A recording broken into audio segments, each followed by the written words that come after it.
মুহূর্তে। শতরূপাদি, প্রশ্নটা খুব সাধারণ। মুখ্যমন্ত্রী বলছেন যে আপনি যদি এই পোর্টালে নাম লেখান তাহলে আপনার নাগরিকত্ব চলে যাবে এবং তার ফলে আপনি যে সরকারি পরিষেবাগুলো পাচ্ছেন সেগুলো পাচ্ছেন না। যে মানুষ এই সদ্য লক্ষ্মীর ভান্ডারের টাকাটা আরো 200 টাকা বাড়লো, 1000 থেকে 1200 হলো, বা 500 থেকে যিনি 1000 পাচ্ছেন, তিনি কেন পোর্টালে নাম লেখাবেন? না না, দুটো আলাদা জিনিস। এটাই আমি এতক্ষণ ধরে বোঝানোর চেষ্টা করছি। এক হচ্ছে এই যে স্কিমসগুলো যেগুলো পাচ্ছে রাজ্য সরকার, কেন্দ্রীয় সরকার যেখান থেকে, এটা আধার লিঙ্কের সঙ্গে হচ্ছে। That is goat nothing to do with citizenship, এক নম্বর।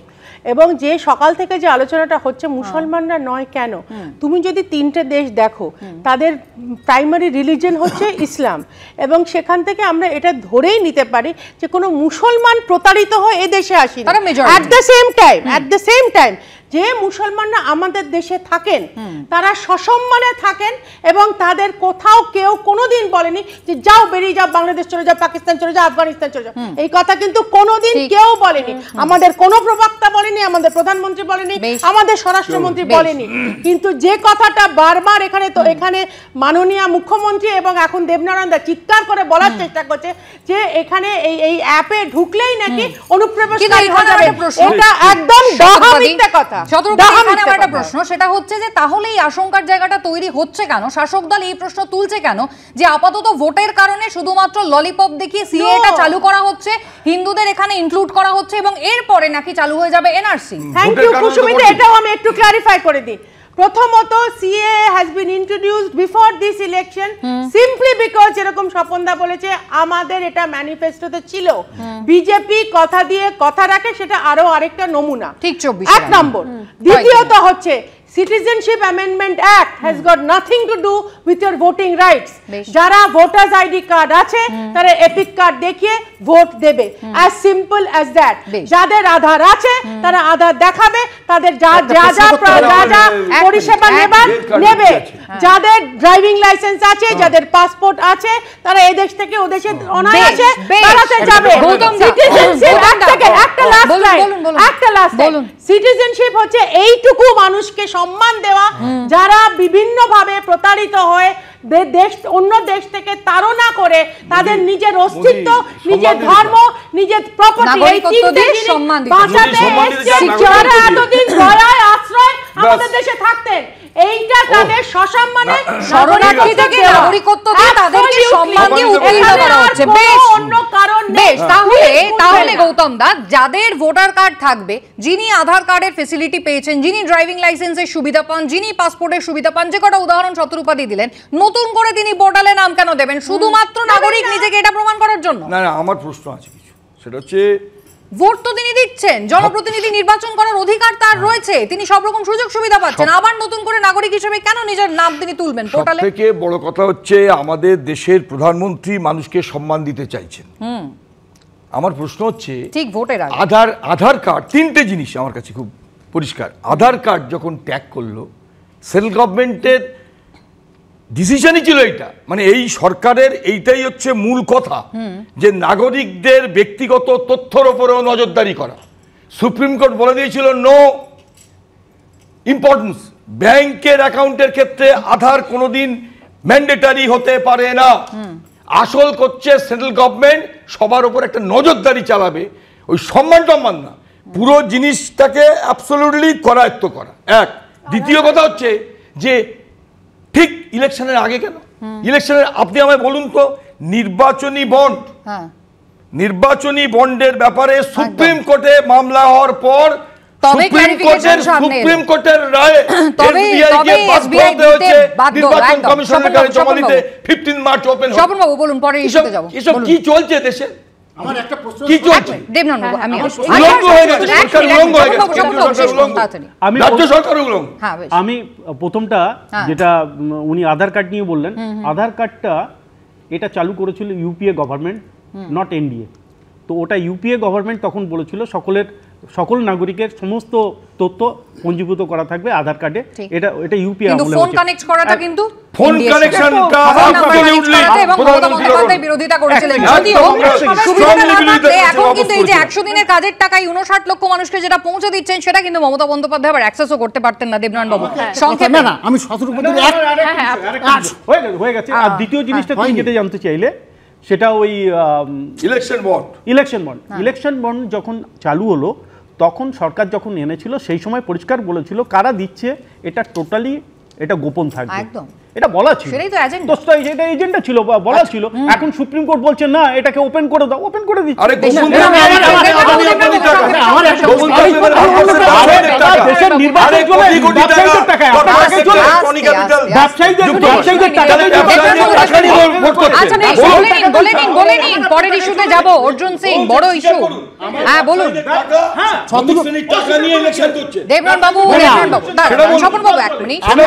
আমার দুটো প্রশ্ন, একটা হচ্ছে সিএ আবেদন করে যদি খারিজ হয়, এখানে তো খারিজের কোনো ব্যাপার নেই, আবেদন করলেই যে হবে তা বলছেন। নাগরিকত্ব দেয়া হবে না, দেয়া হবে না তো, বলি স্পষ্ট করে খারিজ যদি খারিজ হবে না কেন, যদি হয় তাহলে তার কি হবে? নাম্বার না না, তথ্য না, তথ্য যেগুলো পড়ে দেখুন না, তথ্য যদি ঠিকমতো না দিতে পারে, আচ্ছা বেশ, কেন্দ্রের পক্ষ থেকে পরিষ্কার ক্লারিফিকেশন যে এখানে খারিজ হওয়ার কিছু নেই, এটা শুধুই নাগরিকত্ব দেওয়ার, এখানে কেড়ে নেওয়ার কোনো ব্যাপার নেই। শান্তনু ঠাকুর বারবার বলে দিয়েছে, বিজেপির কেন্দ্রীয় নেতারা বারবার বলে দিয়েছে, পরের ইস্যুতে আসবো।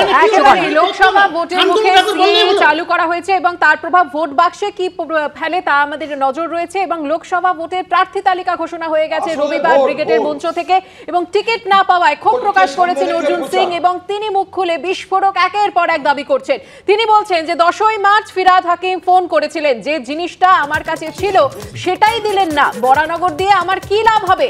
যে বরানগরের কথা বলছে তৃণমূল, সেখানে এখনই বহিরাগতকে আনা যাবে না নিয়ে পোস্টার লাগানো হয়েছে। আমি তো সাংসদ ছিলাম, আমার মন্ত্রিত্ব চাই না, সাংসদই থাকতে চাই। বিজেপি সাংসদ হওয়ার পরেও বিজেপি ছাড়ার কারণ একমাত্র তৃণমূল কংগ্রেসই বলতে পারবে। মঞ্চে বলা হলো ব্যারাকপুরের টিকিট দেওয়া হবে না, তৃণমূলকে গুড বাই করে দিয়েছি, আমি ব্যারাকপুরের সাংসদ হব, টিকিট পেয়েই সাংসদ হব। সন্দেশখালীর জন্য তৃণমূল কংগ্রেসের অনেক ক্ষতি হয়েছে, যেমন নন্দীগ্রামের জন্য সিপিএম এর হয়েছিল। সিএ লাগু হওয়ার পর কি হবে এটা কল্পনাও করা যায় না, 100% বিজেপির পক্ষে যাবে, ফের ইঙ্গিতপূর্ণ মন্তব্য করলেন অর্জুন সিং।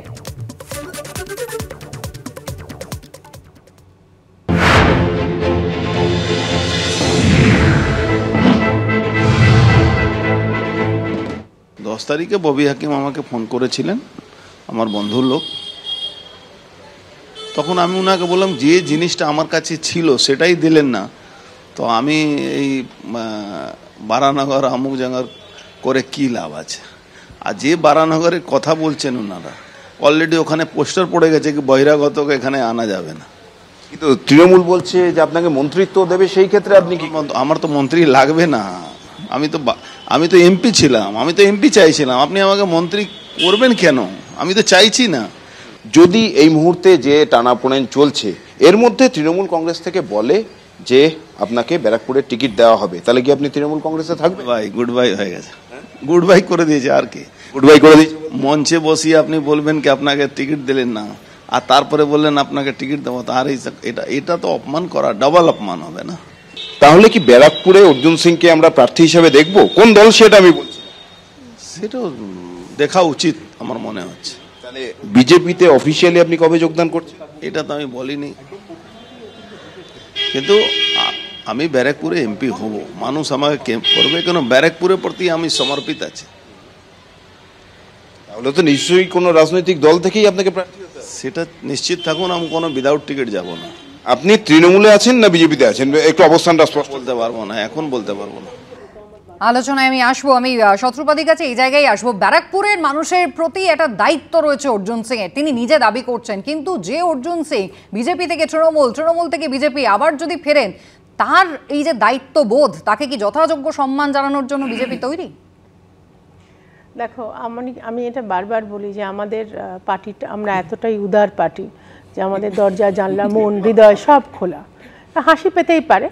এবার উনি আসবেন কি আসবেন না সেটা তাঁর চয়েস, টিকিট পাবেন কি পাবেন না সেটা আমাদের সেন্ট্রাল ইলেকশন কমিশন ডিসাইড করবে। তো এটা আমি এই মুহূর্তে বলতে পারবো না, let us wait and see. আচ্ছা বেশ, দায়িত্ব নিতে চাইছেন না যদিও শত্রুপাতি। হ্যাঁ, আমি একটা সংযোজন করছি।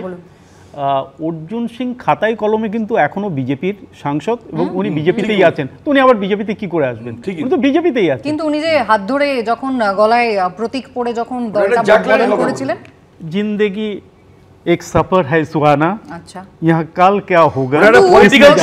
কিন্তু প্রশ্নটা এখানেই দেবরাম, ব্যারাকপুরের কি মধু আছে বলুন তো, যে ব্যারাকপুরের সাংসদ পদটাই চাই, তার জন্য উনি আর কোনো কম্প্রোমাইজ করতে রাজি নন, মন্ত্রী হতেও রাজি নন, সাংসদ পদটাই চাই এবং ব্যারাকপুরই চাই। কেন বলুন তো? ভাবের বেগে জোয়ার লেগে বন্যা এসে তেড়ে আত্মরূপী সূক্ষ্ম শরীর পালায় দেহ ছেড়ে, মানে মানে সুকুমার রায়ের কবিতা, এবং ইয়ে ভাবের বন্যা ইয়ে থেকে নেওয়া। কিন্তু আমার মতে ওনার বন্যা, কারণ ভাব তো জেগেছে, এখন সেই ভাবটা হচ্ছে পুরনো ভাব জেগেছে, ওই জন্য ঢুকে গেছে।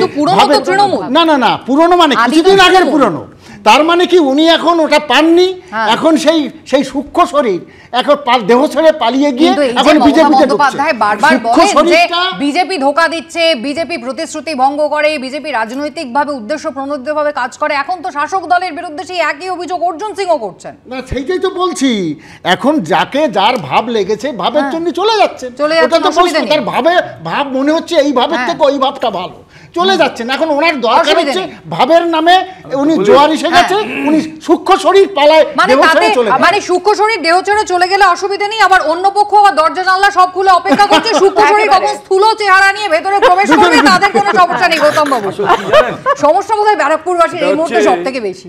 এটা বলতে হচ্ছে যে পলিটিক্সটা আমাদের খুব পলিটিক্যাল জাগরারি হচ্ছে। একদমই তাই। কিরম জানেন, মানুষ বিভ্রান্ত। একটা জিনিস ভুলে যাবেন না যে পশ্চিমবঙ্গ অন্য রাজ্যগুলোর থেকে আলাদা ছিল, এবং এটা ভুলে যাবেন না যে পশ্চিমবঙ্গের রাজনীতিবিদদের কিন্তু আলাদা জায়গা ছিল, ওটা দেশ জুড়ে একটা সম্মান ছিল।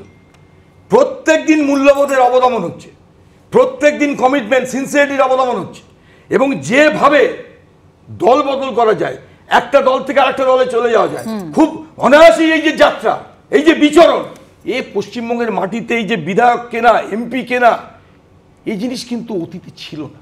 আমি বলছি যে যে রাজনৈতিক দল করতেন তাদের একটা নিজস্ব সততা এবং মূল্যবোধ ছিল।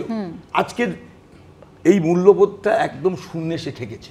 আমাদের মনে হয় আমরা এটা রাজনীতি করি, এটা ভেবে দেখা দরকার যে পশ্চিমবঙ্গটা হাসির খোরাক হয়ে যাচ্ছে শুধু ইলেকশনকে কেন্দ্র করে নয়, সর্বস্তরে। What Bengal things today, India things tomorrow, এই যে গোখলের মোহাম্মদ গোখলের কথা, একদমই তাই। কিন্তু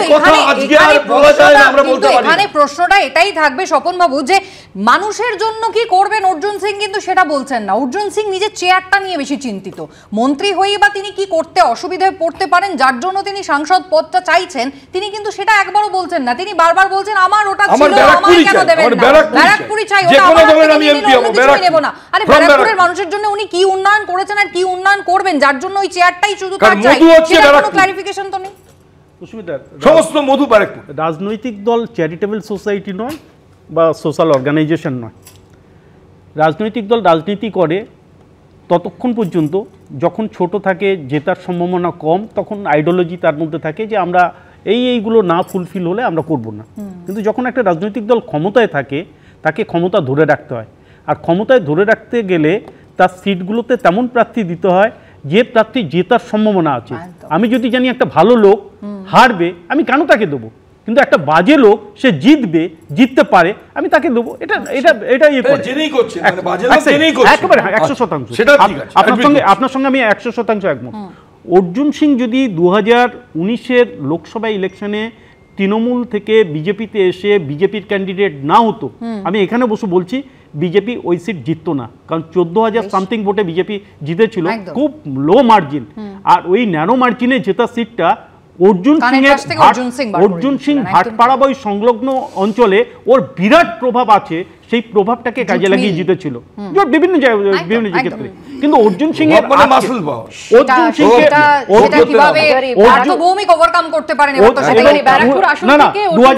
থেকে অর্জুন সিং এর তাহলে কি শুধুই সময়ের অপেক্ষা অর্জুন সিং এর বিজেপিতে ফেরায়? ব্রিগেডের মঞ্চ থেকে রবিবার 42টি লোকসভা আসনে তৃণমূল কংগ্রেসের প্রার্থী ঘোষণার পরই ক্ষোভ বিক্ষোভ শুরু হয়ে গেছে।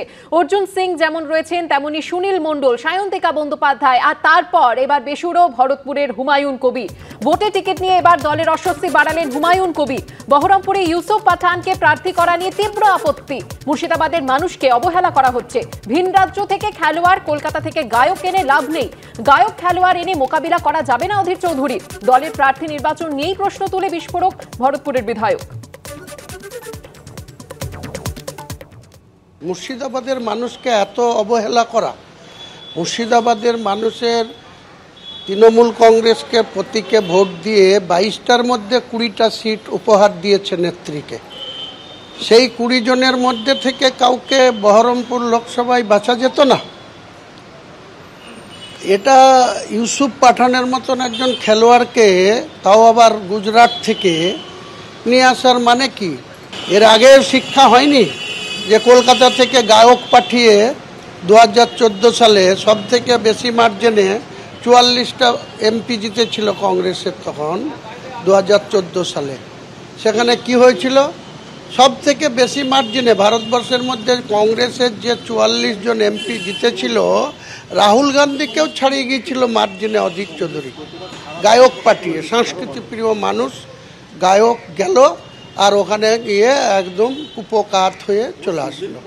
ইউসুফ পাঠান জিততে পারবে না বলছেন? কোনো মতেই পারবে না। মানুষ এসব পছন্দ করে না।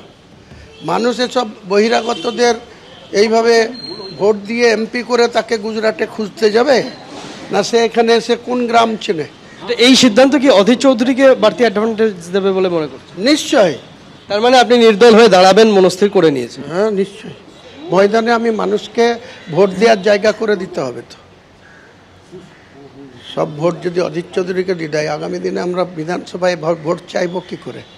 দেবনারায়ণ বাবু দলের স্বার্থের কথা ভাবছেন কিন্তু বিধায়ক হুমায়ুন কবির, কিন্তু পাশাপাশি নির্দল হয়ে দাঁড়ানোর যে কথা তিনি বলছেন, ইতিমধ্যেই কংগ্রেস এবং বাম বলতে শুরু করেছে যে ইউসুফ পাঠানকে দাঁড় করিয়ে আখেরে মুসলিম ভোটটা ভাগাভাগি করতে চাইছেন মমতা বন্দ্যোপাধ্যায় এবং সেখানে কিন্তু আখেরে সুবিধে পাইয়ে দিতে চাইছেন বিজেপিকে। এবার যদি নির্দল হয়ে দাঁড়ান তৃণমূল বিধায়ক হুমায়ুন কবির, তাহলে কটা ভোট পাবেন? হুমায়ুন কবির সবসময় এরকম বলেন।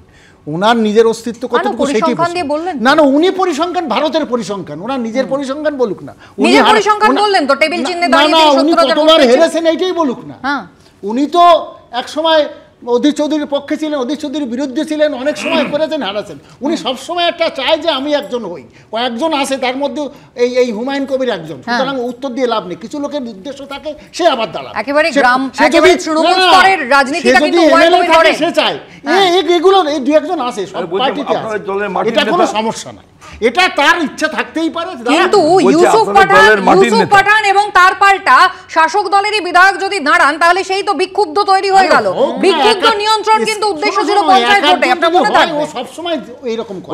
ও আগেও দুজন তো শাসক দলের কিছু যায় হবে। সমস্যাটা তো শাসক দলের তৈরি হবে। এটা মিডিয়ার খোরাক হতে পারে, এটা কিছু যায় আসে। ও বাবা, দেবনারায়ণ দা কিছু শুনতে দেবে না। হ্যাঁ বলুন। না না, একজন এখানে তৃণমূলের লিস্ট অ্যানাউন্স হওয়ার পর অনেকেই আমি দেখছি ভীষণ অভিমানে মূর্ছে পড়েছে। তারপর অভিমান নিয়ে তারা প্রথমত তো একটু বোঝা উচিত যে কাজ করা মানে প্রবাবলি দেখা যাক, আমাদের ফুল লিস্ট অ্যানাউন্স হোক। অভিমান নিয়ে যারা থাকবে তারা তো বিক্ষুব্ধ হয়ে যায় না, মানে অভিমানের নেক্সট স্টেজ হচ্ছে বিক্ষুব্ধ। তারপরে যদি আমি জানি না, আমি আবারও বললাম না, আমাদের দরজা জানলা মন সব খোলা। কুসুমিতা, আমার এটা সাবজেক্ট, আমার মনে হয় অধীর চৌধুরীর মমতা ব্যানার্জির কাছে কৃতজ্ঞ থাকা উচিত। অন্তত অধীর চৌধুরীকে জেতানোর জন্য এত মোক্ষম চাল উনি দিয়েছেন, অধীর চৌধুরীর কৃতজ্ঞ থাকা উচিত। মানে এটা কি ইন্ডিয়া জোটের প্রতি মমতা বন্দ্যোপাধ্যায়ের ট্রিবিউট? হতে পারে, হতে পারে। আমার এটা শুধু নয়, মালদা দক্ষিণও তাই, আমার তাই মনে হচ্ছে। বেশ বেশ বেশ গৌতম বাবু, না ঘটনা হচ্ছে যে কার কি চাল, মোক্ষম চাল কি খুব একেবারে ইম্পর্টেন্ট চাল, কংগ্রেস বা সিপিএম ওখানে কে প্রার্থী হবেন সেটা কিন্তু জানা যায় না, আমরা বলতে পারবো না। লড়াই চতুর্মুখী থেকে পঞ্চমুখী। একেবারেই যা বক্তব্য ছিল অতীতে ইন্ডিয়া জোট নিয়ে, এখন তাই বক্তব্য যে আমরা মনে করি পশ্চিমবঙ্গের মানুষ বোকা নন, পশ্চিমবঙ্গের মানুষ অপেক্ষা করছে। বেশ, বহরমপুরে লড়াই ত্রিমুখী হবে না চতুর্মুখী হবে না আরো বাড়বে, সেদিকে তো অবশ্যই আমাদের নজর রাখতে হবে। একেবারেই আমাদের আলোচনার সময়সীমা পর্যন্তই। যারা উপস্থিত ছিলেন আলোচনার জন্য প্রত্যেককে ধন্যবাদ জানাচ্ছি।